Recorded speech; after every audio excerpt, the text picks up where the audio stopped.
오늘 우리에게 주시는 하나님 말씀은 다니엘 8장 15절에서 27절 말씀입니다.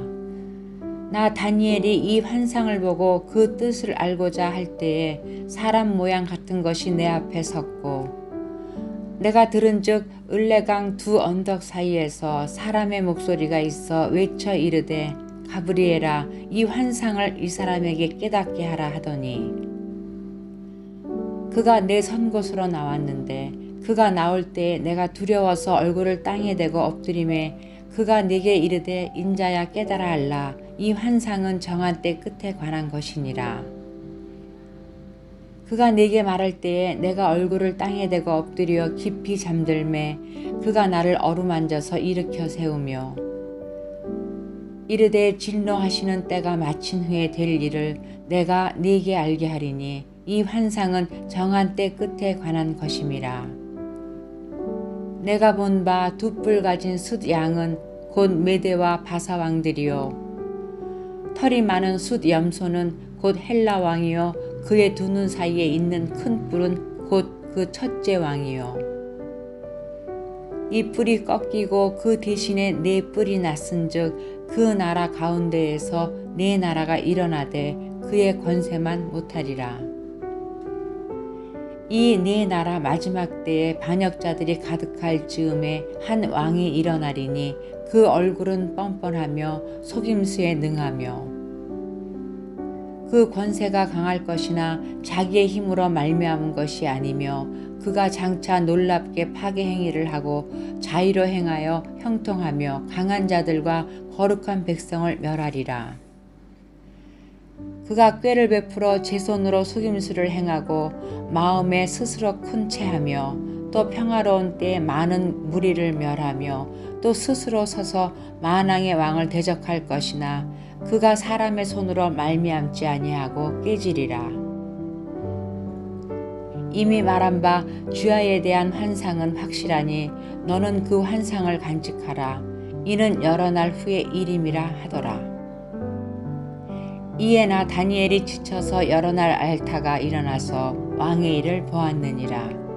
내가 그 환상으로 말미암아 놀랐고 그 뜻을 깨닫는 사람도 없었느니라.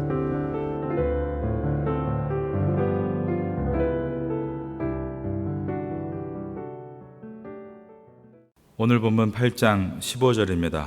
나 다니엘이 이 환상을 보고 그 뜻을 알고자 할 때에 사람 모양 같은 것이 내 앞에 섰고, 여기서 사람 모양 같은 것은 천사장 가브리엘을 가리킵니다.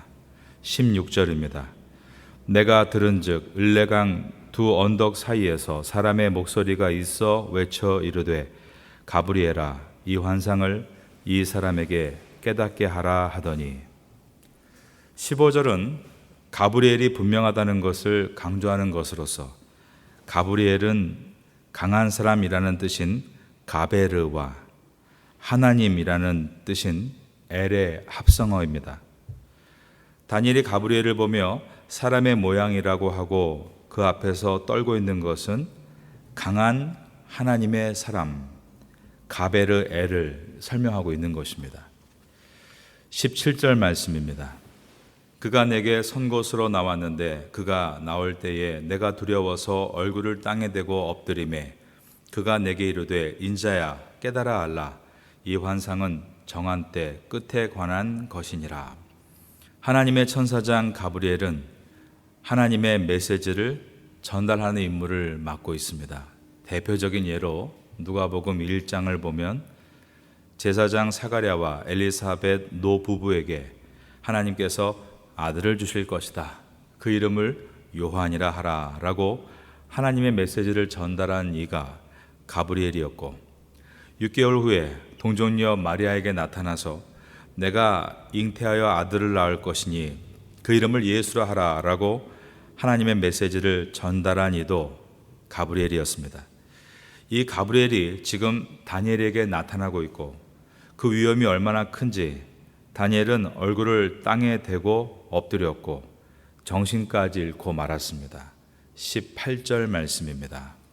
그가 내게 말할 때에 내가 얼굴을 땅에 대고 엎드려 깊이 잠들매 그가 나를 어루만져서 일으켜 세우며 깊이 잠들매의 원어의 뜻이 기절하다, 정신을 잃다라는 뜻인 것입니다.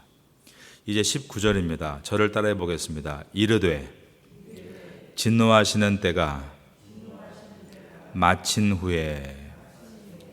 이것은 주전 170년경에 안티오쿠스 에피파네스가 유대 땅을 점령해서 성전을 회파하고 유대 백성들을 괴롭힌 것이 유대 백성의 범죄에 대한 하나님의 진노의 심판이었다는 것입니다.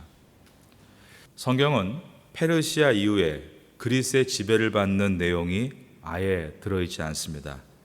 그러다가 예수님께서 초림하시는 로마 시대 때를 기록한 것이 신약 성경의 말씀입니다. 이렇게 구약과 신약 사이에 하나님의 말씀이 전혀 기록되지 않았던 400년을 기독교에서는 다크 에이지, 암흑기라고 부릅니다. 하나님께서 침묵하신 시간입니다. 이때 이스라엘 백성들이 하나님 보시기에 어떤 삶을 살았는지 성경에서는 확인할 수 없으나 오늘 본문 19절에서 다니엘서에 보면 하나님의 진노하시는 때가 마친 후에 정한 때의 끝이라는 것을 통해서 이스라엘 백성들이 죄악된 삶을 반복했다라는 것을 우리가 알게 됩니다. 19절의 말씀 다 같이 읽어보겠습니다. 시작. 이르되 진노하시는 때가 마친 후에 될 일을 내가 내게 알게 하리니 이 환상은 정한 때 끝에 관한 것임이라. 천사장 가브리엘은 다니엘이 본 숫양과 숫염소의 환상을 이제 해석해 줍니다. 20절을 보겠습니다. 내가 본 바 두 뿔 가진 숫양은 곧 메대와 바사의 왕들이요. 다니엘이 환상 속에서 바사 제국의 수도인 수상궁에서 저 멀리 보이는 을레 강변에 있는 긴 두 뿔을 가진 숫양을 보았는데 가브리엘은 이것을 메데파사라라고 해석을 해주고 있습니다. 그리고 그 숫양을 공격해서 짓밟아버린 숫염소는 헬라 곧 그리스라고 했습니다. 21절입니다. 털이 많은 숫염소는 곧 저를 따라해 보겠습니다. 헬라 왕이요. 이것은 다니엘서가 보여주는 놀라운 예언으로서 다니엘서 8장이 기록될 때에 즉 바벨론 벨사살 왕 3년은 메데파사 군대가 점점 강성해졌지만 아직 바벨론의 상대가 되진 못한 때였습니다. 또한 서방 세계인 헬라 즉 그리스는 아직 생각도 못한 때였던 것입니다. 그런데 다니엘서는 앞으로 바벨론을 꺾고 일어나게 될 숫양과 같은 메데파사를 기록함과 동시에 메데파사를 꺾고 일어날 숫염소와 같은 그리스를 예언하고 있다는 것입니다. 21절에 그의 두 눈 사이에 있는 큰 뿔은 곧 첫째 왕이오는 그리스의 알렉산더 대왕을 말합니다. 그리고 22절에 이 뿔이 꺾이고 그 대신에 네 뿔이 났은즉 그 나라 가운데에서 내 나라가 일어나되 그의 건세만 못하리라 라는 것은 알렉산더가 33살에 요절한 다음에 그의 수하에 있던 장군들에 의해서 그리스가 네 나라로 동광난 것을 말합니다. 이 네 나라들은 알렉산더가 이끄는 전성기와는 비교할 수 없습니다. 그래서 네 나라가 일어나되 그의 권세만 못하리라 라고 한 것입니다. 23절 말씀입니다. 다 같이 읽습니다. 시작. 이 네 나라 마지막 때에 반역자들이 가득할 즈음에 한 왕이 일어나리니 그 얼굴은 뻔뻔하며 속임수에 능하며. 23절은 그리스의 갈라진 나라 중에 셀류쿠스 왕조에서 일어난 안티오쿠스 에피파네스 4세를 가리킵니다. 그는 세상에 마지막에 일어날 적그리스도의 모양과 같은 존재로서 갖은 악행을 일삼았습니다. 그가 출현할 때를 내 나라 마지막 때라고 했고 그때의 상황을 반역자들이 가득할 즈음이라고 했습니다. 반역자는 번역을 잘 했습니다. 뜻이 변절자라는 뜻입니다. 즉 자기 일신의 영화를 위해서 자기 민족과 하나님의 신앙을 버리고 안토니오쿠스의 동조에서 헬라화에 앞장섰던 변절한 유대인들을 가리킵니다. 안티오쿠스가 어떻게 올림피아의 제우스 신상을 예루살렘 성전에 세울 수 있었을까요? 어떻게 우상을 섬기게 하는 일들이 가능하게 된 것일까? 안토니쿠스의 빌붙어서 있었던 많은 사람들이 있었다는 것입니다. 대표적인 예로 대제사장이 된 야손과 같은 사람입니다. 그러나 그도 이용만 당했을 뿐 안토니쿠스는 나중에는 아론의 후손이 아닌 베냐민 집밥 사람인 메네라우스라는 사람을 대제사장으로 삼는데 이때부터였습니다. 본격적으로 예루살렘 안에서 우상을 숭배했던 것입니다. 일신의 영화를 위해서 배교하고 우상 숭배를 적극 동참하는 그러한 썩은 지도자들이 있었습니다. 그런 변절자들을 23절에서는 반역자들이라고 표현을 하고 있습니다.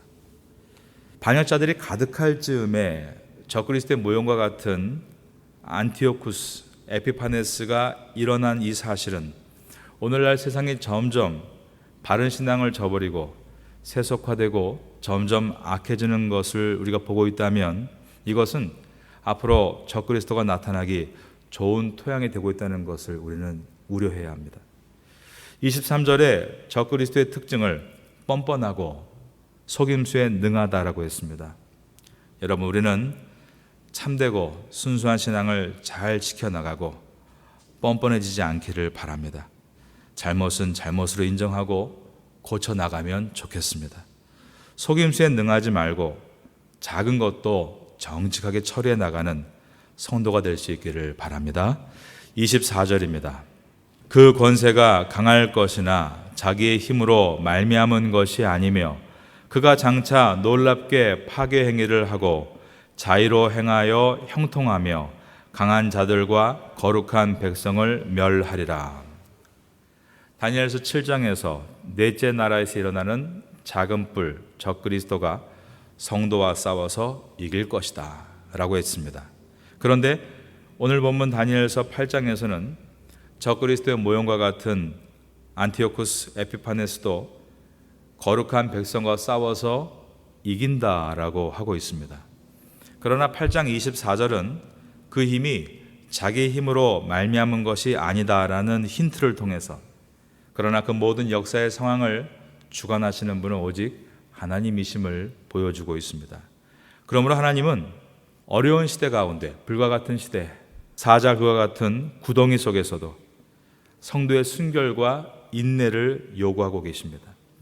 이스라엘 백성이 범죄했을 때 그들은 아수르에 의해서 망했고 바벨론에 의해서 망하고 또한 그리스에 의해서 지배당하며 안티오쿠스 에피파네스에게 유린을 당하지만, 그럴 때 하나님께서 원하신 것은 그들이 정치적인 방법이나 군사적인 방법으로 해결하는 것이 아니라 오직 믿음을 회복해서 온전한 삶으로 돌이켰을 때 하나님께서 그들과 함께함으로 회복되는 것이다. 이것을 구약은 보여주고 있는 것입니다. 그리고 성도는 이러한 세상을 살고 있기 때문에 세상의 격분을 볼 수밖에 없는데 24절 하반부를 보면 거룩한 백성뿐 아니라 강한 자들도 멸한다라고 되어 있습니다. 내 나라로 갈라진 그리스가, 안티오쿠스가 다른 세 나라를 정벌하는 내용들이 역사에 펼쳐지고, 또 다니엘서 7장에서는 작은 뿔 적그리스도가 또 다른 새 뿔을 뽑아버릴 것이다 라는 내용이 나오면서 이처럼 세상은 여러 강대국들의 전쟁으로 시끄럽고 서로 뽑히고 또 뽑으나 이 모든 역사를 주관하시는 분도 하나님이시다. 바로 이것이 또 다니엘서의 말씀인 것입니다. 여러분, 우리의 모든 삶을 주관하시는 분이 하나님이신 줄로 믿습니다. 시편 1편 5절의 말씀에서 악인들은 심판을 견디지 못하며 의인들의 모임에 들지 못하리로다 라고 기록된 바와 같이 공의 하나님은 반드시 악을 심판하십니다. 25절입니다. 그가 꾀를 베풀어 제 손으로 속임수를 행하고 마음에 스스로 큰 채하며 또 평화로운 때에 많은 무리를 멸하며 또 스스로 서서 만왕의 왕을 대적할 것이나 그가 사람의 손으로 말미암지 아니하고 저를 따라하겠습니다. 깨지리라. 그가 그렇게 만행을 일삼지만 결국 심판을 받는다라는 표현을 사람의 손으로 말미암지 않고 깨진다라고 했습니다. 이 말은 인위적으로 죽은 것이 아니라, 즉 사람의 힘으로 죽은 것이 아니라 하늘의 심판으로 죽은 것이다라는 표현입니다. 우리말로 한다면 천벌받았다라는 말이 될까요? 저는 우리의 가족이 이와 같이 죄악 가운데 천벌, 즉 영벌을 받지 않고 믿음의 삶을 살아가다가 영생을 얻기를 바라겠습니다. 26절입니다. 이미 말한 바 주야에 대한 환상은 확실하니 너는 그 환상을 간직하라. 이는 여러 날 후에 일임이라 하더라. 이미 말한 바 주야에 대한 환상이란 말은 14절의 말씀을 설명하는 것이죠. 14절을 보시면 그가 내게 이르되 2300 주야까지니 그때에 성소가 정결하게 되리라 라고 했습니다.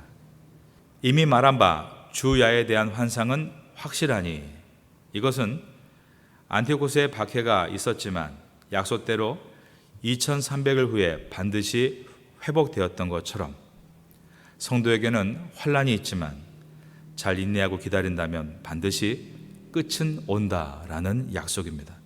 그러므로 하나님은 가브리엘 천사를 통해 다니엘에게 말씀합니다. 저를 따라하겠습니다. 너는 그 환상을 간직하라. 잘 번역됐습니다. 원문의 뜻은 보관하다, 보존하다라는 뜻입니다. 이것은 마음에 잘 간직해야 한다는 뜻으로서 앞으로 있게 될 큰 사건을 바라보면서 성도는 흔들리는 것이 아니라 약속의 말씀을 잘 간직하고 믿음의 싸움에서 이길 수 있도록 준비해야 한다. 이것을 잘 간직하라라고 한 것입니다. 이제 마지막 절입니다. 27절 말씀 다 같이 읽어보겠습니다. 이에 나 다니엘이 지쳐서 여러 날 앓다가 일어나서 왕의 일을 보았느니라. 내가 그 환상으로 말미암아 놀랐고 그 뜻을 깨닫는 사람도 없었느니라. 다니엘이 지쳤다라고 했는데 깊은 기도 가운데 겪었던 이러한 크고 무거운 책임을 받아들이면서 겪었던 긴장감을 지금 토로하고 있습니다. 많은 생각과 느낀 아픔으로 인해서 여러 날을 앓았다라고 했습니다. 탈진한 것이죠. 그러나 그 다음을 보면 그는 일어나서 왕의 일을 보았다라고 말하고 있습니다. 여기서 왕의 일이란 관직자로서의 업무를 말하는데 전에 느부갓네살을 모실 때처럼 높은 자리의 일은 분명 아니었을 것입니다.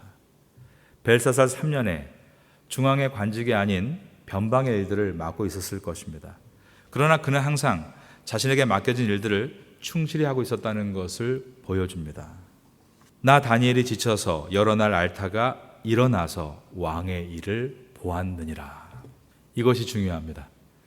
영적인 사람은 일을 하지 않고 기도만 하는 사람이 아닙니다. 예수님조차도 새벽 미명에 기도하시고 나서 하루 동안 열심히 맡은 일을 하셨습니다.